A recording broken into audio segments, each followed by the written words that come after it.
Կար ժամանակ, երբ Հայաստանը չէր վախենում մեծ մարտահրավերներից։ Ռոբերտ Քոչարյանի նախագահության տարիներին իրականացվել են անկախ Հայաստանի խոշորագույն ենթակառուցվածքային նախագծերը։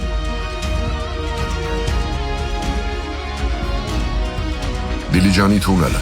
Վարդենյաց լեռնանցքը, Դավթաշենի կամուրջը, Զվարթնոց միջազգային օդանավակայանը, Հյուսիսային պողոտան, Կասկադը։ Վերակառուցվել է Աղետի գոտին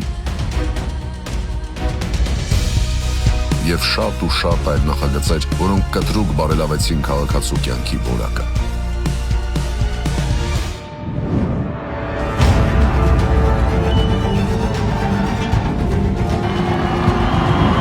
Իսկ 2018-ից 2026 թվականը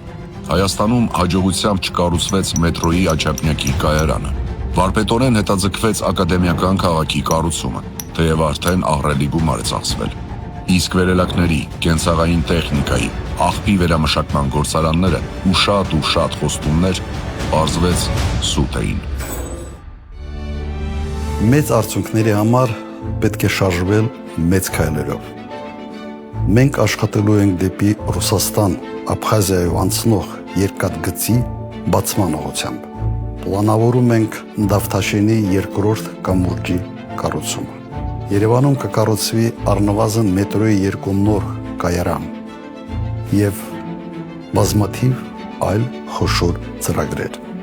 Նախագծեր, որոնք այսօրվա և գալիք սերունդների համար են։ Մեծ քայլերով դեպի մեծ ապագա։ Հայաստան դաշինք, միասին կարող ենք։ Ընտրիր 17-ը, ընտրիր Հայաստանը։